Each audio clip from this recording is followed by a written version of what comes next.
porque todos esos géneros bacterianos están presentes.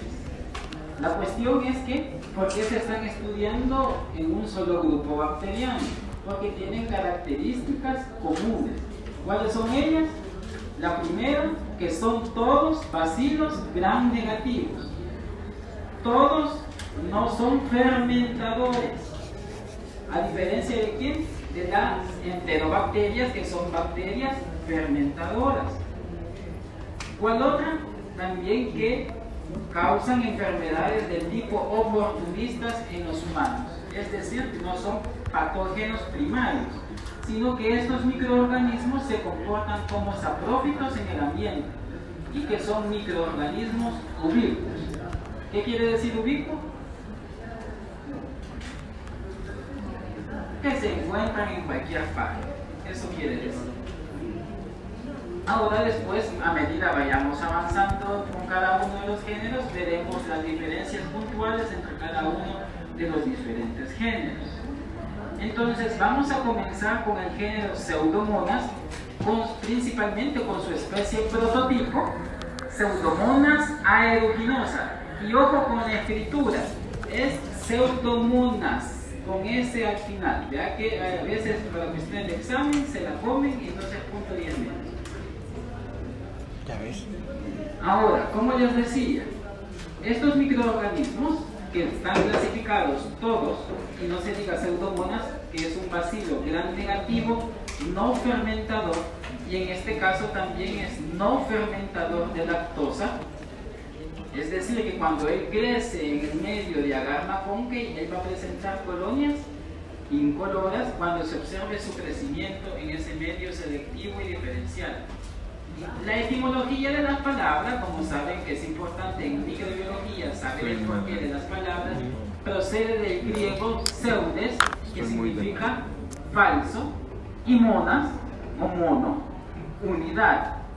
Entonces queda la apariencia de falsa unidad, porque la morfología típica de este bacilo gram negativo, cuando se observa en muestras clínicas, es que se encuentran en parejas, formando quizás lo que conoceríamos por agrupación como diplobacilos, pero como son muy pequeñitos, entonces da la apariencia de formar una sola célula, pero en realidad son dos. Pero en conclusión, en su morfología general, no nos vamos a andar complicando mucho, sino solamente diremos que es un bacilo gram negativo. Acá solo para que observemos de dónde viene la etimología de la palabra del género Pseudomonas. Ahora, la clasificación ha sido muy compleja a medida avanzados los años. Anteriormente, el género Stenotrophomonas y el género Burkholderia pertenecían al mismo género de Pseudomonas. Pero, según la nueva clasificación que se hizo en 1992, estos que se crearon nuevos géneros bacterianos en los cuales fueron separados. ¿Cómo hicieron esa clasificación bacteriana? Lo hicieron a través de homología de DNA y RNA ribosomal. Acuérdense que las técnicas moleculares son las que actualmente se utilizan para la clasificación de las bacterias. Entonces, en este caso, la nueva clasificación se hizo en base a eso. Ahora, dentro del género, propiamente, el género Pseudomonas, se han descrito alrededor de 200 especies. Pero como les decía, la prototipo, o la más estudiada que se tiene en la actualidad, es la especie aeruginosa. Ahora, con respecto al hábitat de este microorganismo, que lo comparte con los otros géneros que vamos a estudiar, puede estar presente en el suelo, en material o detritus en descomposición, en la vegetación, e incluso se puede obtener el microorganismo hasta del agua, y se dice que hasta del agua destilada se puede aislar este género bacteriano. Acá tenemos un pequeño esquema de que muestra cómo ha ido cambiando la taxonomía de este género. El género Pseudomonas, que vemos acá, aquí estaba este microorganismo que se llamaba en su tiempo Pseudomonas maltófila, que posteriormente pasó al género Xanthomonas y actualmente se llama Stenotrophomonas. Y acá tenemos a la especie Maltophylla, que es como la especie principal. Después teníamos a Pseudomonas piqueti, que después pasó a llamarse Burkholderia piqueti, después se llamó Ralstonia piqueti y por último terminó en el género Pandoraea. Y tenemos Pseudomonas cepacia, que fue en su tiempo, que pasó después a llamarse Burkholderia cepacia, y después tenemos acá todas las especies que pertenecen al género Burkholderia. Entonces acá solo es para que tengamos la idea de que todos estos géneros, que se les decía, se le llama todavía, se le dice el grupo de las pseudomonas. Cuando usted escuche el grupo de las pseudomonas, entonces ahí están todos estos géneros incluidos, porque vienen prácticamente del género Pseudomonas. El género Stenotrophomonas, el género Xanthomonas, el género Pandoraea, etc. Entonces, eso era más que todo como ha ido evolucionando en la taxonomía este género. Ahora, como les decía que la clasificación actual se hace por homología de DNA, RNA ribosomal, en la actualidad se hace la clasificación en 5 grupos. Y vamos a tener el cuidado de que son grupos con numeración en romano. Romano 1, 2, 3, 4. 5, porque son 5. En este caso, el grupo número 1 se va a subdividir en 2 grupos. En el subgrupo fluorescente y en el subgrupo no fluorescente. ¿Cómo se evalúa esa propiedad de este género bacteriano? Colocándolo con luz ultravioleta. Y si emite fluorescencia, entonces va a pertenecer al grupo fluorescente, y si no la emite, al no fluorescente. Ahora, Pseudomonas aeruginosa, ¿a dónde se encuentra? Se encuentra en el grupo 1, subgrupo fluorescente, porque cuando se expone a luz ultravioleta, emana fluorescencia. Y entonces no solo está ella, sino también está Pseudomonas fluorescens, Pútida, Veroni, Montelli y Monteili. Y tenemos en los otros subgrupos las no fluorescentes. La idea no es que nos aprendamos acá todas ellas, porque sería casi imposible. Si inclusive en la discusión les decía a sus compañeros de que teníamos un soufflé de nombres científicos, entonces con un género no nos vamos a andar enredando. Ya solo hay que aprendernos los puntuales, ya donde resaltan algunos de ellos. En este caso, haré énfasis en este subgrupo no fluorescente. Tenemos a 2 pseudomonas, Pseudomonas luteola y Pseudomonas oryzabitans, que son las únicas pseudomonas que no son oxidasa positiva. Allí prácticamente todas las demás especies del género Pseudomonas, todas son oxidasa positiva. Aquí solo vamos a recalcar con 2 géneros particulares, donde tenemos a Pseudomonas luteola, oryzabitans, vea, que son las excepciones de especies de pseudomonas que son oxidasa negativa. Porque ya mencionamos que el género Pseudomonas posee la enzima citocromo-C oxidasa. Entonces, la mayoría son, por así decirlo, todas casi son oxidasa positivas, pero estos 2 géneros, Pseudomonas luteola y Pseudomonas oryzabitans, son oxidasa negativo. Y ahí todas las demás especies son oxidasa positivas. Y tenemos en el grupo 2 al género Burkholderia, como ya les mencioné, este género. Está el género Ralstonia. Dentro del grupo 3 están otras también de importancia médica, como Comamonas, Acidoborax, Delphia e Hydrogenofaga. Y en el grupo 4, Brebundimonas. Y en el grupo 5, tenemos a Stenotrophomonas. Entonces, este subgrupo, esta clasificación en grupos, ¿verdad? Y en subgrupos, es prácticamente lo que se conoce en general como el grupo de las pseudomonas. ¿Vea? Y ojo, ¿vea? No estamos hablando de pseudomonas como género, sino como ni como familia, sino como un grupo, si quieren ver, con características fenotípicas similares, ¿verdad?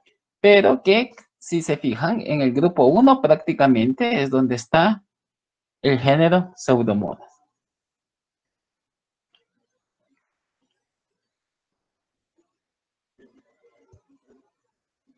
Entonces, hablando ya propiamente de las actividades fisiológicas y morfología de la bacteria, el género Pseudomonas, ya habíamos dicho que es un bacilo gran negativo.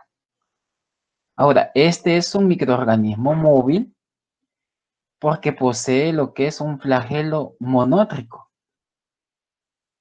¿Alguien de los compañeros se recuerda qué quiere decir eso de monótrico?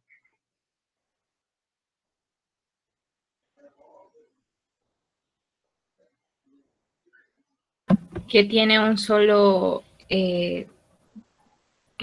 flagelo en un polo. En un polo, exacto. ¿Vea? Entonces, esa es una característica, ¿vea?, fisiológica de él, que es móvil y que solamente posee un solo flagelo en uno de esos polos. La disposición de las bacterias, ¿verdad?, cuando lo vemos en muestras clínicas, como les decía, es que generalmente ya se encuentran en parejitas.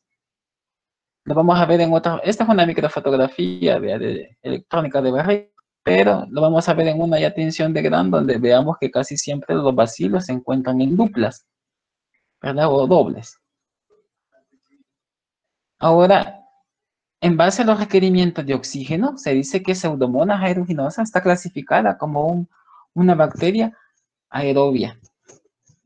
Como una bacteria aerobia, estricta, si se quiere decir. Bueno, no tan estricta, pero en realidad sí es, su metabolismo prácticamente es aerobio, ¿verdad? Puesto que ya dijimos de que para obtener energía o tiene un metabolismo oxidativo.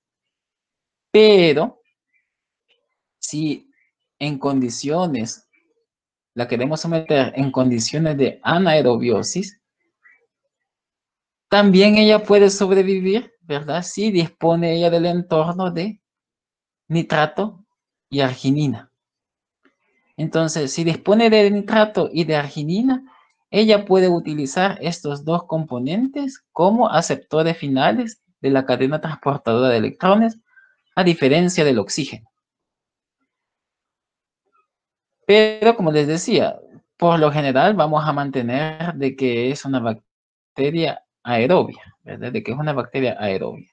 Si ella tiene estos componentes, nitrato y arginina, en su entorno, y los puede ocupar, ¿verdad?, para ocuparlos como aceptadores finales alternativos al oxígeno, entonces ella va a poder sobrevivir a condiciones de anaerobiosis. Se darán cuenta después también de que en la práctica médica hay algunas cepas que presentan unas características peculiares, de que algunas cepas de Pseudomonas pueden ser cepas mucoides y cepas que no son mucoides. Se darán cuenta también de que cuando nosotros vemos en la práctica de que una cepa bacteriana tiene esa peculiaridad de ser chiclosa, decimos nosotros, ¿verdad?, que en realidad es mucoide, es que la bacteria ha producido una estructura, ¿verdad? ¿Alguien de los compañeros se acuerda qué estructura puede ser que dé esa característica mucoide a las bacterias?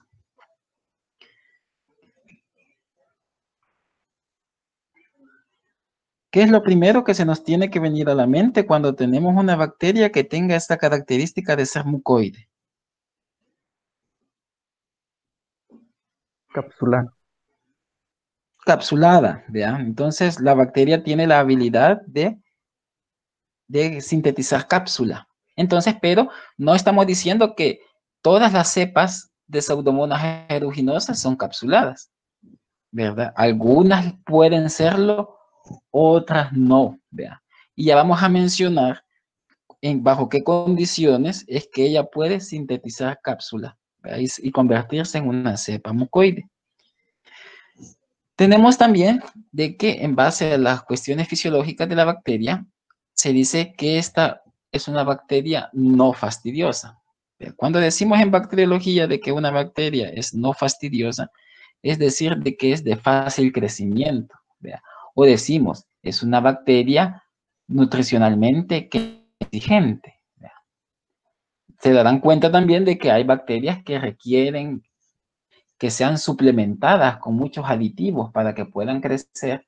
En cambio, en este caso, Pseudomonas no requiere de mayor suplementación en sus medios de cultivo para poder crecer. Se dice que esta bacteria posee una versatilidad nutricional. Y esto de versatilidad nutricional quiere decir de que la bacteria puede utilizar diferentes sustratos para la obtención de energía. Múltiples sustratos puede ocupar. Incluso se dice que puede ocupar lo que son oligoelementos, ¿verdad? Para la producción de energía y para su subsistencia. Entonces, aquí ven en la diapositiva, a su derecha, lo que les mencionaba. Si ustedes se fijan, esto que estoy señalando acá, si ustedes se dan cuenta, son dos bacilos gran negativos, ¿verdad? Aquí tenemos otros dos, otros dos acá y acá. Entonces, si ustedes se fijan, es lo que les mencionaba, lo de su nombre, vea, Pseudomonas, vea, falsa unidad. Entonces, no es que este sea un gran bacilo, si ponemos atención, prácticamente quien está constituyendo esta estructura que estamos viendo son dos bacilos. Y al solo ver esto, yo deduzco, esta es una muestra clínica, ¿verdad? Las morfologías típicas de las bacterias o las agrupaciones casi siempre se observan típicas cuando están en muestra clínica. ¿Por qué digo yo que esta es una muestra clínica? Porque yo observo aquí, si ustedes se fijan, aquí hay polimorfonucleares. Y estos que son glóbulos rojos, ¿verdad? Probablemente o quizás obtenida de un material purulento, hemopurulento. Entonces, y acá tenemos otro, que también sé que es muestra clínica, porque miren, aquí hay un polimorfonuclear, aquí hay otro polimorfonuclear, y si ustedes se fijan, ya aquí dentro de este material opalescente se encuentran lo que son los bacilos en su interior, ¿verdad? Y también casi están en duplas, si se fijan, en pares.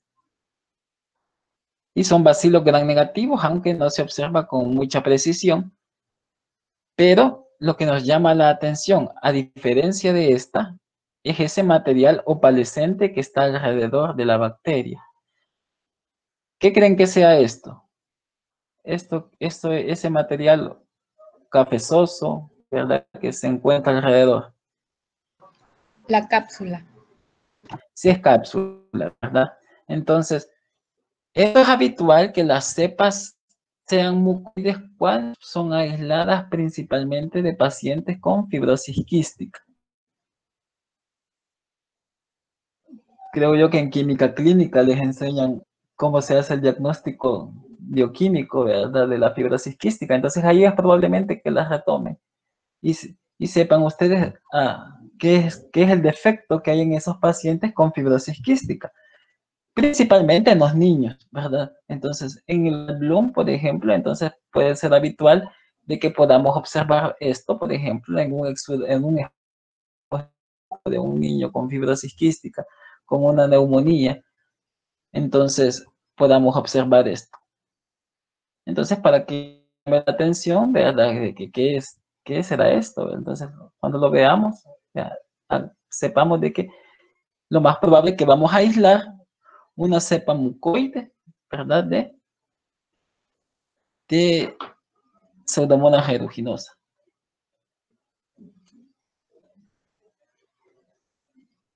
Entonces, siguiendo con las cuestiones metabólicas siempre de la bacteria, les decía que esta bacteria crece muy bien en el agar Maconque, ¿verdad? Y es un bacilo gran negativo, no fermentador de lactosa. Entonces, como es un bacilo gran negativo, no fermentador de lactosa, lo que vamos a observar en el agar Maconque son colonias de color incoloro. No, son colonias incoloras. Las lactosa positivas ¿verdad? Las que sí fermentan lactosa, entonces las colonias son de color rosado. Por ejemplo, de las bacterias que hemos estudiado hasta ahorita, ¿cuál es una bacteria que es fermentadora de lactosa?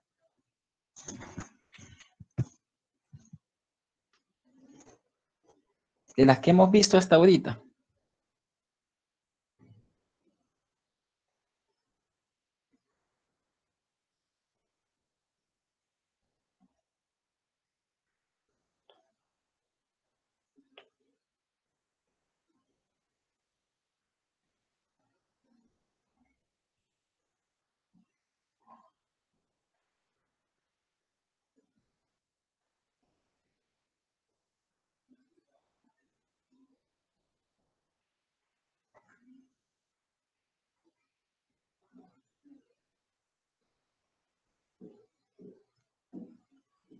Bueno, entonces los voy a remitir a que vean la clase y me digan, y ahí saquen, ¿verdad?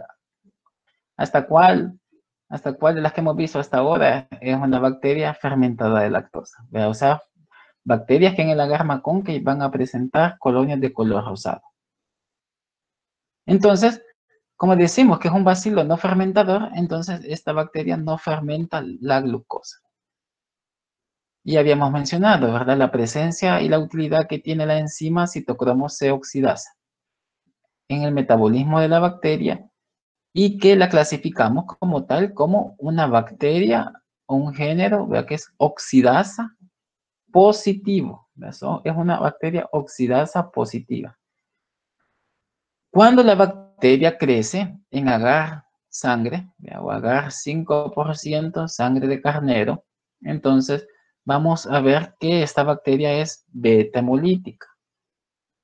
Ya quizás vamos a ir entrando un poco en eso de las hemólisis, ¿verdad? Nosotros clasificamos las hemólisis producidas por las bacterias en alfa hemolíticas, beta hemolíticas y gamma hemolíticas. Alfa hemolíticas son las bacterias que producen colonias de color verdoso porque se ha dado una hemólisis parcial de los glóbulos rojos. Cuando decimos beta hemolíticas es porque se ha dado una hemólisis completa de los glóbulos rojos y que en los medios de cultivo se observa como un halo incoloro alrededor de las colonias. Entonces, si ustedes se fijan acá, esto que está señalando aquí el puntero, todo esto que no tiene color alrededor de este crecimiento, eso es beta hemólisis, ¿verdad? Porque no tiene color, es incoloro. Se ve como decimos un halo transparente o un halo incoloro alrededor de las colonias. Entonces, eso no quiere decir que la bacteria es beta hemolítica. Si ustedes se fijan, este crecimiento de que es otra bacteria, esta es Pseudomonas, la que está aquí arriba, ¿verdad? Esta no. Entonces, si ustedes se fijan, esta no tiene hemólisis, miren, no produce hemólisis, no hay ni un cambio de color en lo que es el medio ni alrededor de la colonia, ¿verdad? Entonces, yo digo cuando veo eso, se dice que la colonia es no hemolítica y que algunos libros es lo que llaman como gamma hemolítico, ¿verdad? Entonces, para que se lo lleven en mente desde ya, cuando veamos la clase de estreptococos, que se toma mucho eso, ¿verdad? Ese criterio de la hemólisis. Entonces, por eso lo traigo a cuenta para que cuando lo vean o lo vean ya en el libro de texto que quiere decir eso de alfa o beta hemolítico. Entonces, en este caso de Pseudomonas aeruginosa es una bacteria beta hemolítica y es una quimiolitotrofa, es decir, una bacteria que puede obtener energía también a partir de productos o de compuestos, mejor dicho, inorgánicos. Y que esta bacteria, al igual que otras, se puede caracterizar por la producción de pigmentos difusibles en los medios de cultivo. Entonces, esta bacteria puede producir múltiples pigmentos de varios colores. Entonces, ¿cuáles son esos pigmentos que pueden producir Pseudomonas aeruginosa? ¿Verdad? Entonces, puede producir lo que son estos 4 pigmentos, perdón. la piocianina, un pigmento de color azul, la pioverdina, un pigmento de color verdoso, la piorubina, un pigmento de color rojizo, y la piomelanina, un pigmento de color negro. Lo usual es que Pseudomonas aeruginosa casi siempre se mueve entre estos dos pigmentos, entre piocianina y pioverdina. Y a veces es casi indistinguible, como pueden ver acá, a veces saber cuál es cuál. Si en verdad esto que vemos acá es un pigmento azul o es un pigmento verdoso, porque están mezclados. A diferencia de este, que sí, miren, es un pigmento color rojizo y por eso decimos que se llama piorubina. Y la producción de pigmento, como les decía, pigmentos difusibles, es decir, que tienen la particularidad de difundir en el medio de cultivo porque son pigmentos hidrosolubles.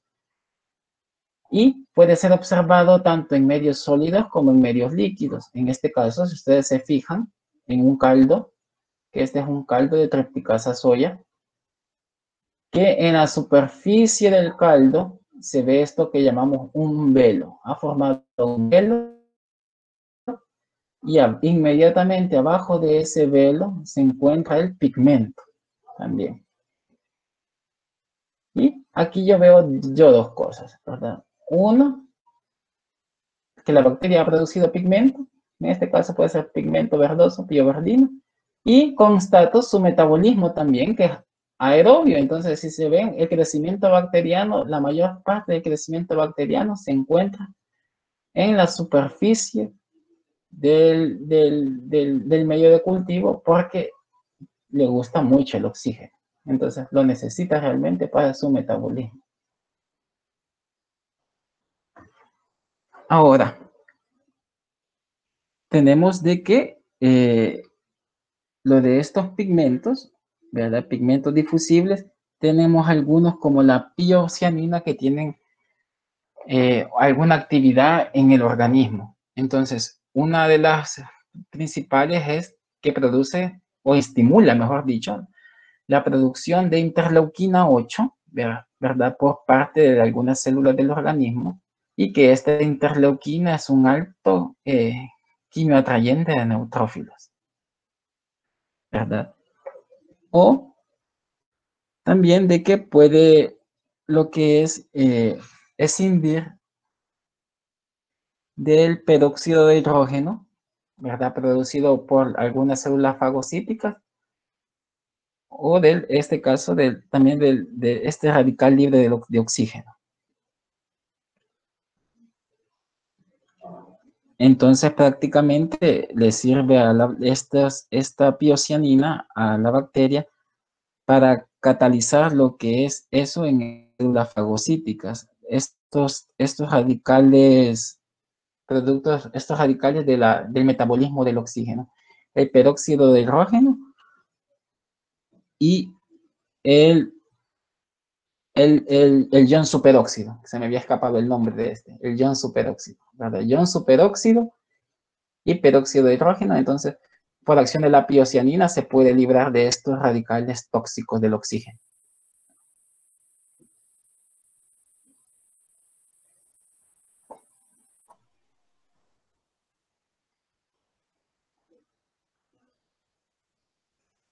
Y tenemos también lo que es la pioverdina, ¿verdad? De que tiene también otra actividad en el cual en este caso la pioverdina puede funcionar como un sideróforo. Cuando lean allí el material se darán cuenta que es sideróforo. Entonces prácticamente interviene en funcionar como un quelante de hierro. Y como se darán cuenta, ahí verán que el hierro es un mineral muy importante para el metabolismo de la... Entonces, la pioverdina le sirve como eso, como un sideróforo de hierro. Y también como un potente, la pioverdina puede funcionar como un potente activador de esta exotoxina A, ¿verdad? De que es un factor también de virulencia que posee Pseudomonas aeruginosa.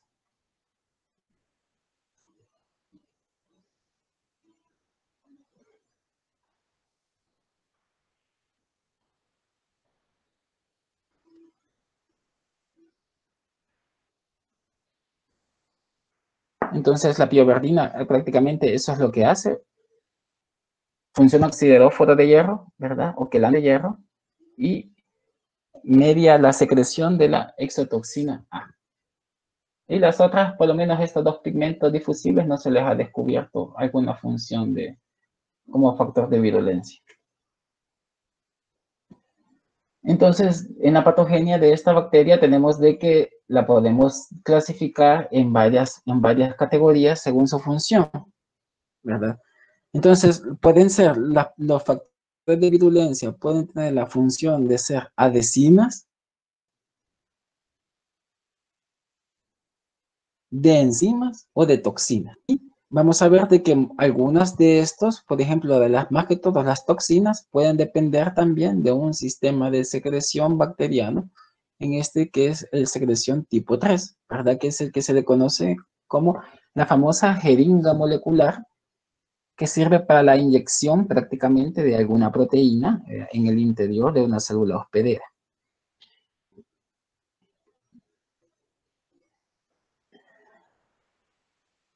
Entonces, dentro de las adhesinas, ¿quiénes cumplen esa función de adhesinas?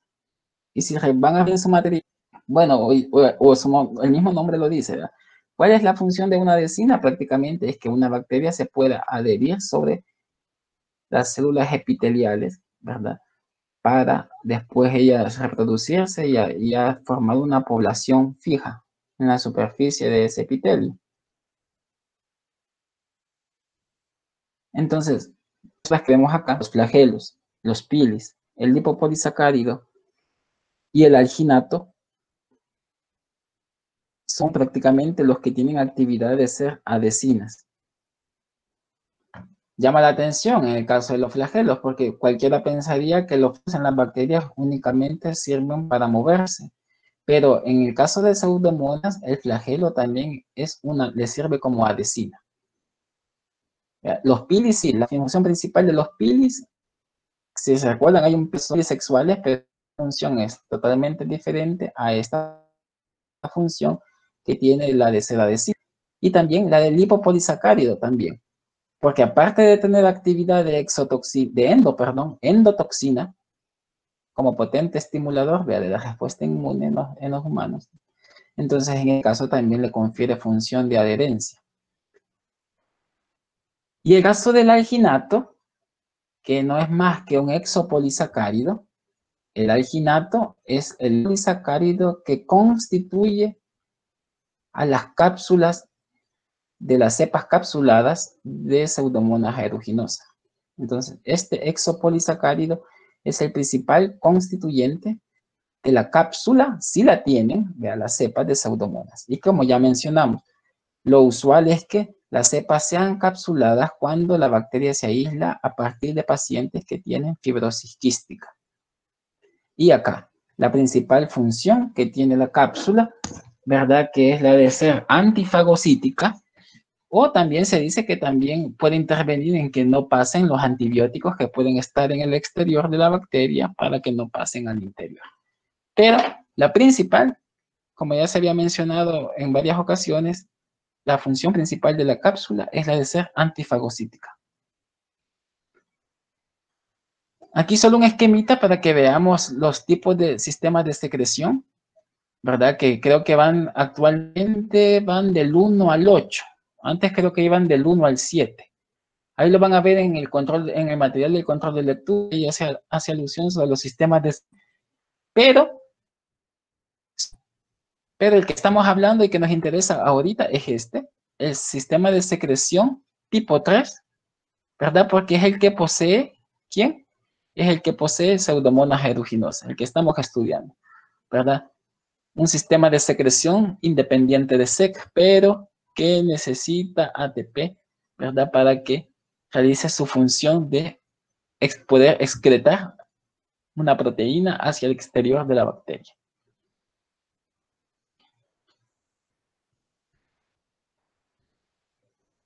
Y tenemos los otros factores ya de virulencia. Ya dejamos los que tenían función de adhesina, si se recuerdan, ¿verdad? Estamos hablando con los que tienen función de adhesina. El sistema de secreción es depende más quizás ya de estos factores que están acá, ¿verdad? Los que son ya propiamente toxinas. Entonces, tenemos dos toxinas que son importantes como factor de virulencia de Pseudomonas aeruginosa. Tenemos la exotoxina A y la exoenzima S y T. Entonces, la exotoxina A, que se puede abreviar así, se dice que tiene una función muy similar a la exotoxina que produce Corynebacterium diphtheria. Porque prácticamente lo que hace esta toxina A es casi lo que hace esta misma la toxina de Corynebacterium, ¿verdad? Lo que hace prácticamente es, en alguna manera, inhibir lo que es la síntesis proteica. O particularmente, si queremos decir que lo que hace es inhibir el proceso de elongación de la cadena naciente de polipéptidos, ¿verdad? En la síntesis proteica, que no vaya creciendo o añadiéndose más residuos de aminoácidos en el proceso de traducción de la síntesis de proteínas. Entonces, prácticamente esa es la función que tiene la exotoxina A, igualita a la que hace la exotoxina de Corynebacterium diphtheria. Relacionado a los procesos de dermatonecrosis, cuando hay dermatonecrosis, es decir, muerte del tejido de la piel, ¿verdad? Corneal, también relacionado al daño corneal y al daño tisular en las infecciones pulmonares crónicas. Entonces, este tipo de incidentes que puede causar en el organismo están asociados más que todo a la exotoxina A. Y tenemos las otras, la exoenzima S y la exoenzima T, que se abrevian como ven acá. Entonces, ambas enzimas, ¿verdad? Son secretadas, como dice, exoenzimas, ¿verdad? O sea, son secretadas por el sistema de secreción tipo 3, que es el que acabamos de mencionar, la jeringa molecular, y cuya función prácticamente es facilitar la diseminación de la bacteria en el tejido, la invasión tisular de la misma y la producción de necrosis. Entonces, estas son las funciones que realizan estas dos exoenzimas. Entonces, esta citotoxicidad que causa estas dos exoenzimas prácticamente está relacionada a la desorganización del citoesqueleto de las células o a la desorganización de los filamentos de actina del citoesqueleto de las células. Entonces, si ya la célula no guarda esa estructura como debe de ser, esa es su estructura de soporte, entonces la célula colapsa, ¿verdad?, sobre sí misma y muere. Entonces, a través de ese desarreglo o desordenamiento, ¿verdad?, del citoesqueleto, en particular por los filamentos de actina, es el que lleva a esta citotoxicidad. Y acá solo es para que vean, en manera de esquema, la intervención de las fimbrias como adhesina, adheridas a lo que es a una célula epitelial o una célula hospedera en este caso, para que se mantenga, adherida como tal. Y acá vemos la mediación de los pili siempre, ¿verdad? Y de los flagelos, ¿verdad? Porque ya dijimos que tienen actividad también de adhesinas. La intervención del sistema de secreción tipo 3, ¿sí? Y aquí en este caso, que ya hemos dicho que a través de ese sistema de secreción tipo 3 es que se inyecta a la célula hospedera esta exoenzima S y la exoenzima T, ¿verdad? Provocando lo que ya mencionamos y terminando en lo que es la muerte de la célula infectada.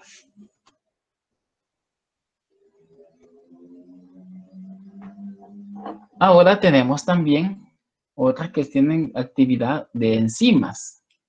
Entonces acá tenemos a lo que son las elastasas y las proteasas alcalina y la fosfolipasa C. Dentro de las elastasas tenemos dos. a las que son las A y las B, ¿verdad? Las A es una serin-proteasa y las B es una metaloproteasa dependiente de zinc. Entonces, las B necesita un factor de zinc para que realice dicha actividad. Entonces, como su nombre lo dice, la función principal de ella es que degradar la elastina, ¿verdad? Lo que va a ocasionar daño en los tejidos que contienen la elastina, ¿verdad? Tanto en el parénquima pulmonar y que puede provocar lo que son lesiones químicas. Cabe mencionar de que estas dos elastasas también funcionan de manera sinérgica, es decir, que prácticamente para que realicen su función debe de ser en conjunto. Debe de estar presente tanto las A como las B para que pueda degradar la elastina. Entonces, por eso, como está asociada a la degradación de elastina, se tiene que asociar a las infecciones diseminadas. También otra función que tiene es la degradación de los componentes de algunas fracciones del complemento, ¿verdad? Y la función de los neutrófilos también. En el caso de las infecciones crónicas por pseudomonas, ¿verdad? Algunas de estas infecciones se caracterizan por la formación de anticuerpos contra las A y las B. Entonces, lo que pasa es que se forma una gran cantidad de anticuerpos contra estas dos enzimas y lo que forma una acumulación de inmunocomplejos en los tejidos infectados. Entonces, ya van a ver, tal vez, bueno, cuando vean hipersensibilidades en el otro año, se darán cuenta la función que tiene los inmunocomplejos cuando son depositados en las células epiteliales, particularmente en el riñón, en el glomérulo renal.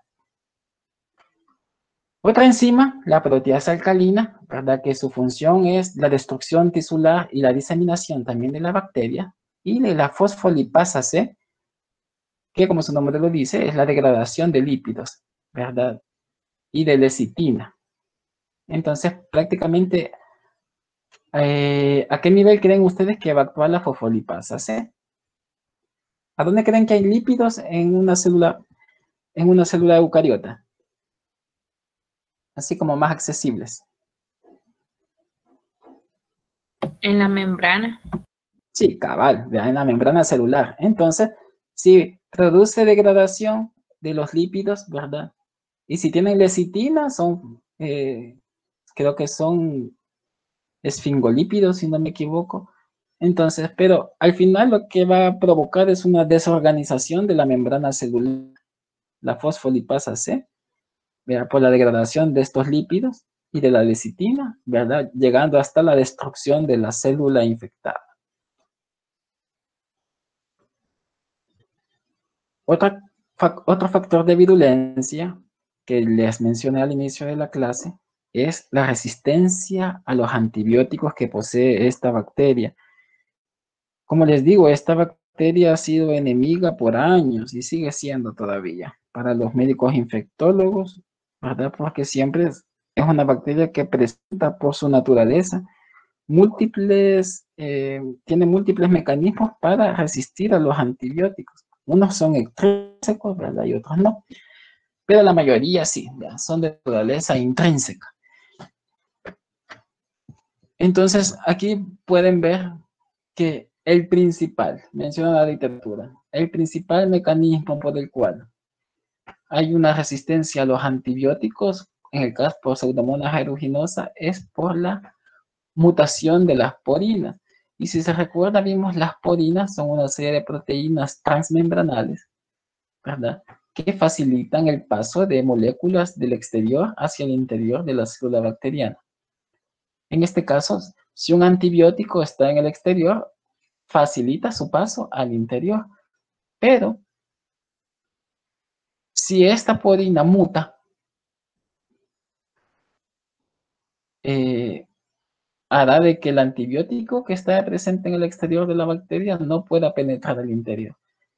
Entonces, Este prácticamente es su principal resistir a los antibióticos y que es de naturaleza intrínseca. Es decir, cuando decimos que es de naturaleza intrínseca esa resistencia bacteriana es porque ya está codificado de por sí en su genoma, ¿verdad? No es una resistencia antibiótica adquirida, como se darán cuenta, o como tal vez ya lo vieron en la clase de genética bacteriana, que ¿quiénes median la transferencia de resistencia a los antibióticos? Si alguno ya escuchó la clase, ahí lo menciona la compañera.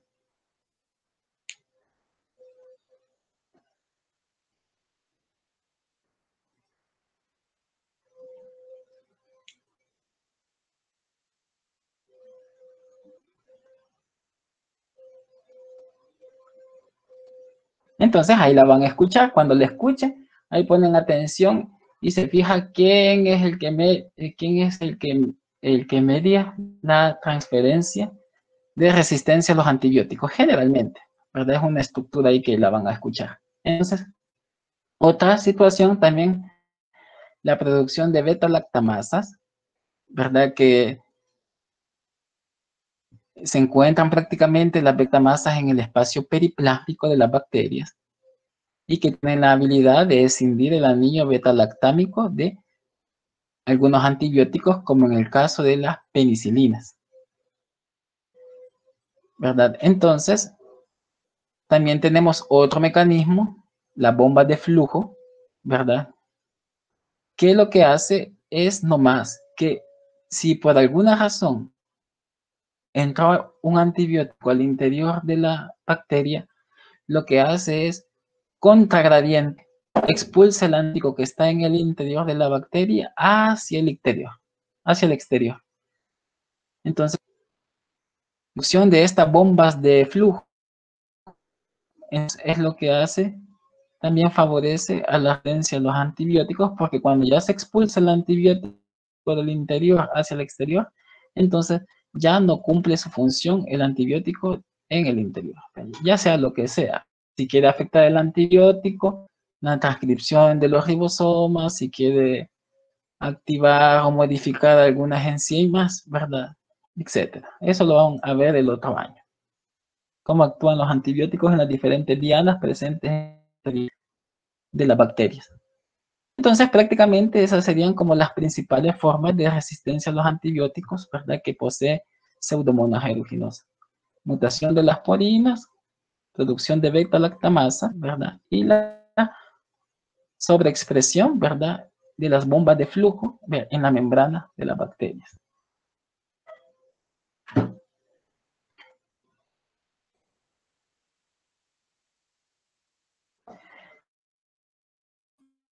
La identificación de la bacteria, solo vamos a dar unas pinceladas, porque esto es para dijimos que es una bacteria no fastidiosa, o sea, una bacteria de crecimiento rápido, una bacteria que no es nutricionalmente exigente y que crece bien en casi todos los medios habituales. Ya dijimos que necesita oxígeno principalmente para que crezca, porque es una bacteria aerobia. Pseudomonas posee olor característico. Dependiendo de la literatura y de la traducción, ¿verdad? Así lo van a encontrar. Creo que su libro de texto, creo que Murray dice que tiene olor a uva fermentada. Murray, el de diagnóstico clínico, creo que dice olor a taco. Y no me recuerdo cuál es el otro que le dan, pero nosotros no decimos a vinos, no decimos a tacos, sino decimos que tiene un olor a nixtamasa. Entonces, ya han olido la nixtamasa, me imagino, la masa para la tortilla y todo eso. Entonces, prácticamente ese olor característico tiene Pseudomonas. Espero que algún día lo puedan oler. Y si no, en los hospitales la van a oler porque hay pacientes que huelen a Pseudomonas, más que todo cuando son pacientes quemados, que tienen saprofitación por esta bacteria. Entonces, ese es un olor característico. La reacción al Gram, ya dijimos, es una bacteria Gram negativa. Y respecto a la fermentación de lactosa, dijimos que es una lactosa negativa. es decir, una bacteria no fermentada de lactosa.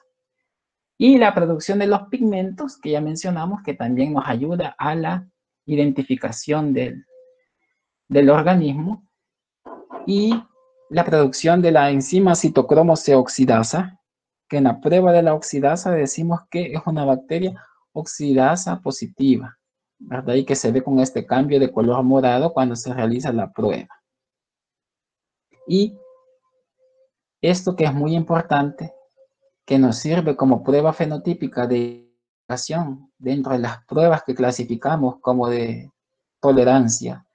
Entonces, es que ella crece a 42 grados centígrados, cosa que cualquier otra especie que no sea de Pseudomonas, ¿verdad?, no lo va a hacer. Entonces, solo Pseudomonas aeruginosa dentro de las especies de Pseudomonas, estoy aclarando. Solo Pseudomonas aeruginosa dentro del género de Pseudomonas es el que crece a 42. Las demás especies no van a crecer a 42 grados centígrados y por eso esto del crecimiento nos sirve como una de tantas pruebas para identificarla. Vamos a hablar así rápidamente sobre las patologías que puede causar Pseudomonas aeruginosa. Como ya les mencioné, están casi siempre relacionadas a pacientes que tienen algún proceso debilitante, un proceso de inmunosupresión, ¿verdad? Entonces, tenemos acá que algunas de las circunstancias que pueden predisponer, aparte de las que ya les mencioné, a una infección con Pseudomonas, también es el uso indiscriminado de antibióticos de amplio espectro. También en el caso de los pacientes que están en la unidad de cuidados intensivos y que dependen de ventilación mecánica, ¿verdad? Estos pacientes que tienen ventilación mecánica también son muy susceptibles a tener una neumonía, ¿verdad?, del tipo nosocomial, como vemos acá, ¿verdad? Cuando tienen ventilación mecánica, entonces casi es muy probable de que ese paciente adquiera una neumonía nosocomial y pues Pseudomonas aeruginosa o cualquier otro organismo que esté presente en el ambiente hospitalario. Ya clasificando las enfermedades como tal, podemos tener que pueden haber infecciones del tracto respiratorio superior, en las que pueden causar neumonía, y ahí particularmente ya puede ser una bronconeumonía, una neumonía bilateral difusa, una neumonía con formación de microabscesos, una neumonía con necrosis o con necrosis. Y que en el caso de que adquiera el paciente una neumonía por Pseudomonas aeruginosa, se dice de que la mortalidad puede llegar al 70%. Entonces tiene un alto índice de mortalidad.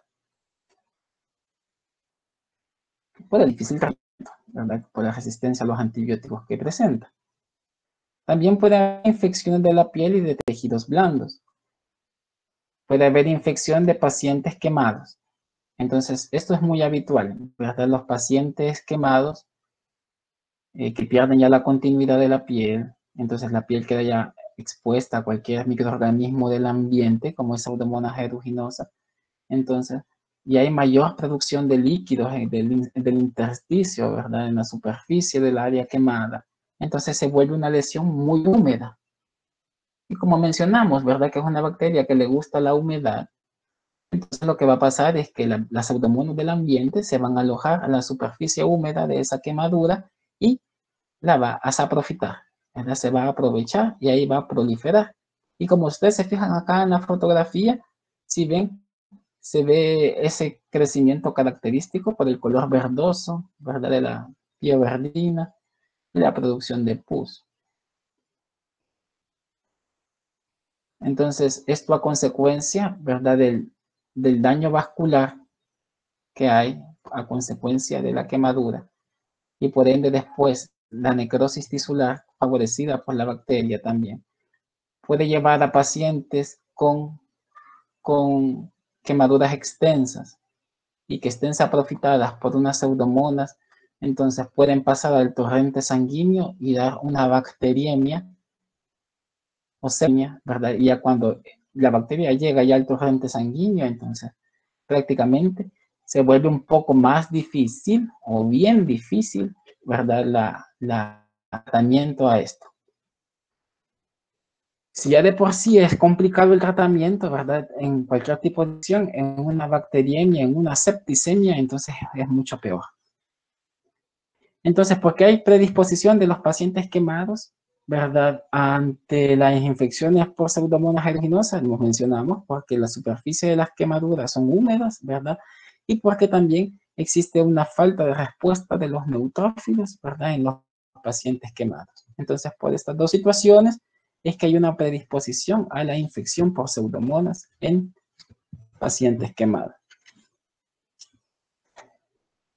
También pueden causar foliculitis, ¿verdad? Seguimos siempre con infecciones de tejidos o tejidos blandos, ¿verdad? Entonces pueden haber foliculitis principalmente en aquellas personas que hacen uso de los hidromasajes, de los spas, de los pacientes o de las personas que tienen el hábito de depilarse con rastrillo, ¿verdad? O también de los pacientes con acné. Entonces, cualquiera de estas situaciones es que puede predisponer a una foliculitis por Pseudomonas aeruginosa, ¿verdad? Por estar en contacto con esas superficies contaminadas. La foliculitis comúnmente es por Staphylococcus aureus. Generalmente se nos viene más a la mente primero antes un Staphylococcus aureus cuando hay una foliculitis antes que Pseudomonas aeruginosa. Pero también Pseudomonas aeruginosa puede ocasionar esa foliculitis, ¿verdad? No es más que la infección e inflamación del folículo, ¿verdad? Por la bacteria, toda una bacteria. Puede causarnos infecciones del oído, también esto es bien común. Tenemos la otitis externa, la otitis externa maligna y la otitis media crónica. La otitis externa, que es la conocida como el oído del nadador, ¿verdad? Que eso es muy común en personas que practican la natación. Entonces, de sufrir este tipo de infecciones del oído.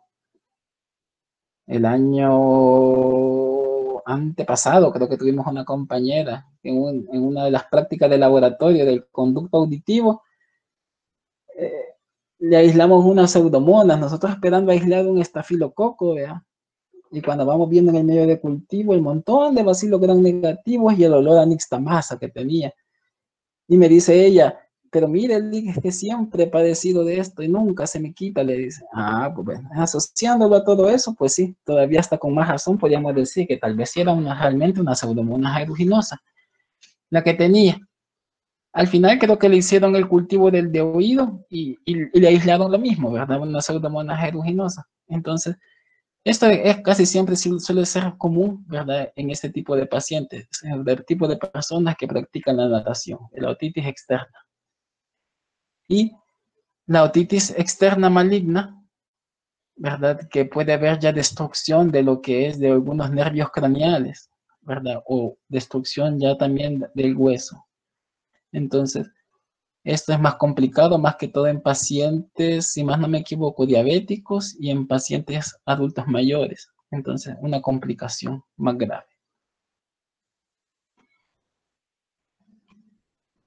Y estas son otras, ¿verdad? Infecciones del aparato urinario, puede dar IBUS, pero asociadas a la presencia de sondas urinarias de larga duración. También puede haber infecciones oculares, ¿verdad? Si por alguna razón hay una abrasión de la córnea, entonces puede esta infectarse y después ulcerar, ¿verdad? Por Pseudomonas aeruginosa y después perder lo que es la visión por la presencia de estas úlceras corneales. Puede también causar endocarditis, una patología que es casi infraruginosa, ¿verdad? Pero que cuando está presente en pacientes drogadictos,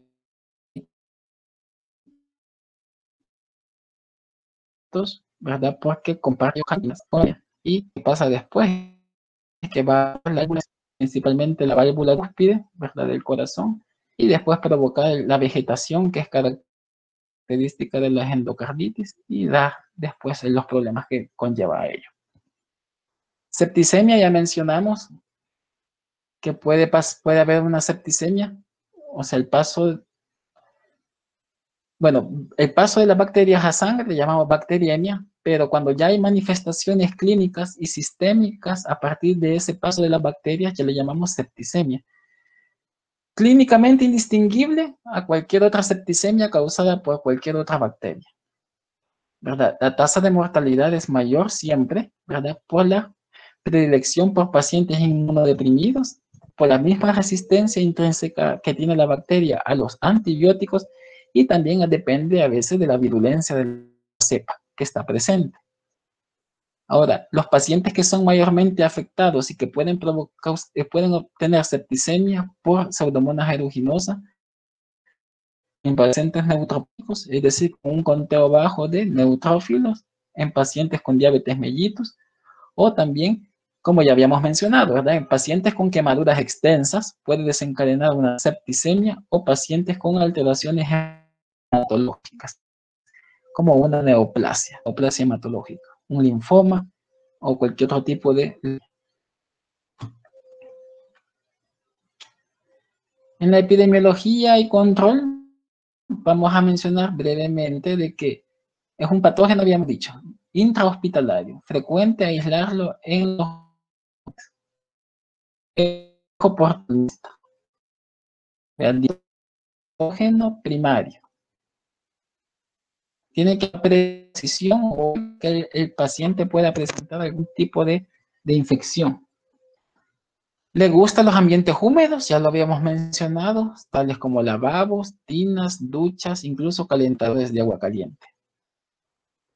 De ahí tener las precauciones y los cuidados como agente de infecciones nosocomiales, que se tienen que seguir las normativas, ¿verdad?, de bioseguridad para evitar este tipo de infecciones, que lo van a ver con detenimiento. Hay una clase de infecciones nosocomiales y la van a ver el otro año. Entonces dejamos Pseudomonas, el género, a un lado, y vamos con el género Acinetobacter, que vamos a ver solamente unas cuantas cosas, porque también esto se va a complementar en el diagnóstico bacteriológico con mayor detenimiento. Al igual que Pseudomonas aeruginosa, es un bacilo gram negativo, pero fíjense de que decimos de que si somos mucho más específicos, su morfología es la de cocobacilo gram negativo. Pseudomonas y Acinetobacter son bacterias gram negativas, pero Pseudomonas es más, su característica es más de ser bacilo gram negativo, y esta de ser cocobacilo gram negativo. Como está implícito en su nombre, fíjense, Acinetobacter, cineto, movimiento, bacter, bastón, vea. Entonces, como una bacteria que no se mueve, entonces su nombre lo dice. Entonces, esta bacteria es inmóvil, no se mueve. Respecto a la presencia o ausencia de la enzima citocromo C oxidasa, entonces decimos que esta bacteria no la tiene. Entonces, por ende, decimos que es una bacteria oxidasa negativa. Y Pseudomonas aeruginosa es una bacteria oxidasa positiva. Al igual que Pseudomonas aeruginosa, es una bacteria también ubicua del ambiente, ¿verdad? Dijimos, es un patógeno oportunista, pero cuando llega a causar infecciones en el humano, puede causar infecciones del aparato respiratorio, también puede causar septicemia, infecciones nosocomiales, infecciones del tracto urinario, vea, etcétera. Y al igual que Pseudomonas, también son cepas resistentes a múltiples antibióticos. Ya vamos a ver una gráfica donde mostramos eso en el contexto de la realidad de nuestro país. Dentro de este género tenemos las siguientes especies, ¿verdad?, que son las más frecuentemente aisladas, ¿verdad? Tenemos la primera, que es el lejo Acinetobacter baumani, Acinetobacter calcoaceticus. Entonces, este complejo tiene la peculiaridad de que son oxidadores de glucosa. Pueden oxidar la glucosa. ¿verdad? Y Acinetobacter iguofi y Acinetobacter hemolíticos son no oxidadores de glucosa. Si se recuerdan esto, se lo puso la licenciada Araujo como ejemplo para ver lo que era la fermentación de algunos carbohidratos en el medio de 3 azúcares y hierro. Entonces, solo es para que veamos desde ya de que las bacterias como Acinetobacter y como Pseudomonas son, dijimos, bacilos gram negativos no fermentadores. Entonces, cuando vemos este tipo de color en este medio de TCI, que es alcalino sobre alcalino, o K sobre K, K pleca A, lo que lo pueden ir buscando, ¿verdad? Más que todo por la enterobacterias. Entonces, cuando vemos este tipo de color y ese tipo de lectura, alcalino sobre alcalino, entonces ya deducimos de que es un bacilo no fermentador, una bacteria no fermentadora. Entonces nos tiene que ir haciendo pensar en que ya puede ser un Acinetobacter, ya puede ser una Pseudomonas, ya puede ser una Stenotrophmonas, o puede ser una Burkholderia, pero ahí las cuestiones ya morfológicas y las demás pruebas de laboratorio, ¿verdad?, nos van a ayudar a ponerle nombre y apellido a la bacteria que se vaya a aislar.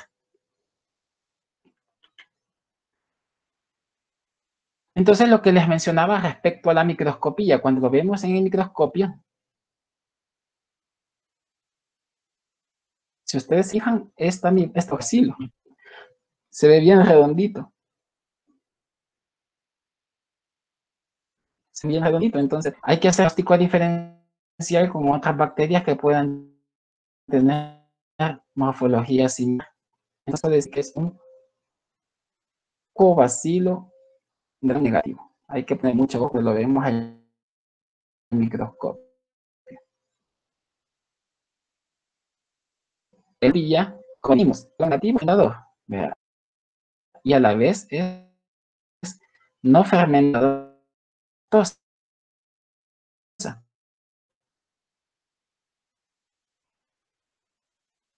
En teoría son colonias incoloras. El caso de Acinetobacter tiene esa peculiaridad de que toman un color lila suave o un color.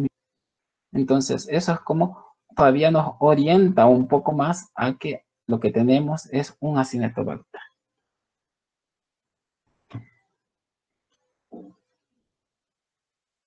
Y lo que les mencionaba acá, que esto lo hicieron unos compañeros hace unos años, cuando habían seminarios de investigación. Entonces, nos proporcionaron esta tabla. Y entonces nos ponía los aislamientos que ya han obtenido de secreción bronquial en pacientes de UCI. Si vemos secreciones bronquiales en pacientes de UCI, me hace pensar de que eran pacientes con neumonías nosocomiales. Entonces, si ustedes se fijan, donde están los picos de, o mejor dicho, no picos, sino las gráficas más altas, tenemos a la cabeza Acinetobacter baumannii y Pseudomonas aeruginosa.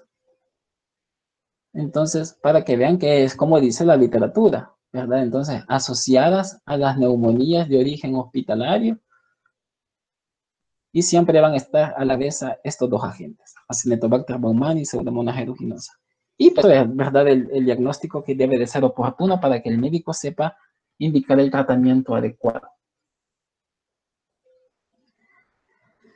Bueno, y prácticamente con esto vimos la clase del día de ahora.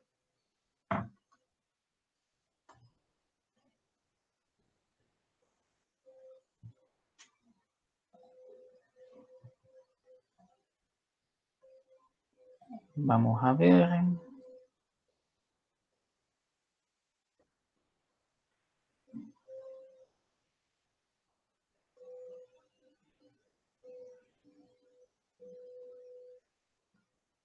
Ah, pues ya aquí el compañero, que si Escherichia coli es la única que es fermentadora de lactosa. Ah, y aquí, gracias al licenciado Valladares que me ayudó. Y aquí le aclara él, ¿verdad?, que no es la única fermentadora de lactosa, ¿verdad?, es la más conocida, ¿verdad? Recordemos que siempre ponemos como bacterias prototipos para que se ejemplifique a veces mejor. Entonces aquí les menciono las bacterias de que son lactosa positivas, ¿verdad? Son bacterias que fermentan lactosa. Y también Pseudomonas aeruginosa y Acinetobacter no son las únicas que no sean no fermentadoras. También hay otro montón, está Shigella, está Yersinia, ¿verdad? Y hay otras, Pasteurella, hay varias que son lactosa negativas.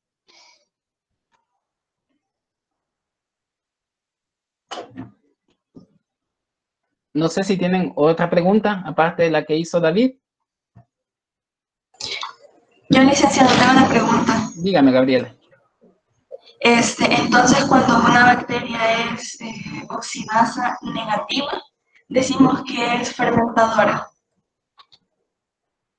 Cuando es oxidasa negativa. Ajá, oxidasa negativa. Generalmente, sí podríamos sobreentender de que sean fermentadoras, ¿verdad? Fermentadoras. Pero no siempre es el caso, fíjense. Porque en el caso de, imagínense, en el caso de Acinetobacter decimos que es oxidasa negativa, pero está dentro de los bacilos gram negativos no fermentadores. Entonces, esas pequeñas diferencias son las que nos ayudan a separar a veces a los géneros bacterianos, ¿verdad? Con otras características. Pero no la podemos tomar eso como regla general, ¿verdad? A generalizar a que todas las oxidasas negativas son fermentadoras, ¿verdad? Porque ahí tenemos una excepción de la regla, ¿vea? ¿Quedó claro, Gaby? Sí, porque también está el ejemplo de la Acinetobacter baumannii, que sí oxida glucosa, entonces, digamos de que es oxidasa de citocromo, una cosa es que oxide y tenga la habilidad de oxidar la glucosa, pero lo puede hacer por otro mecanismo que no sea dependiente tal vez de la citocromo C oxidasa, ¿vea? O que pueda hacerlo. Pero a modo de... Ya. ¿Cómo? Ya le comprendí. Que una cosa es oxidación y otra cosa es la fermentación. Sí, son cosas totalmente diferentes. Pregunta aquí Andrea si la exotoxina A también es secretada por el sistema de secreción tipo 3. Fíjese que el libro de texto, por lo menos donde yo hasta he leído, solamente son las exoenzimas que les mencioné. Si más no me equivoco, creo que eran la S y la T. Vea, la exotoxina A por lo menos no aclara. Si averiguo algo, ahí le comunico. Pero por lo que tengo entendido, solamente son esas dos. Así específicamente por el sistema de secreción tipo 3.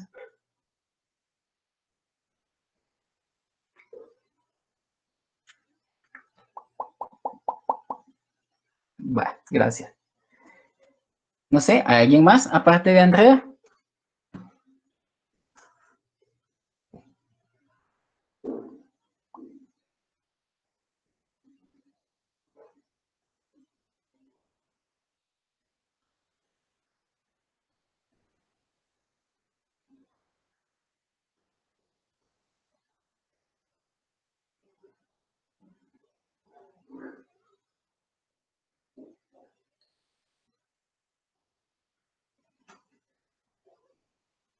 No, va. Entonces, quiero ver. Solamente creo yo que tengo una compañera, no sé si aquí estará, que me mandó un correo diciéndome de que no había podido acceder a la hora en que estaba la revisión del examen. Creo que se llama Tania. Tania Gabriela.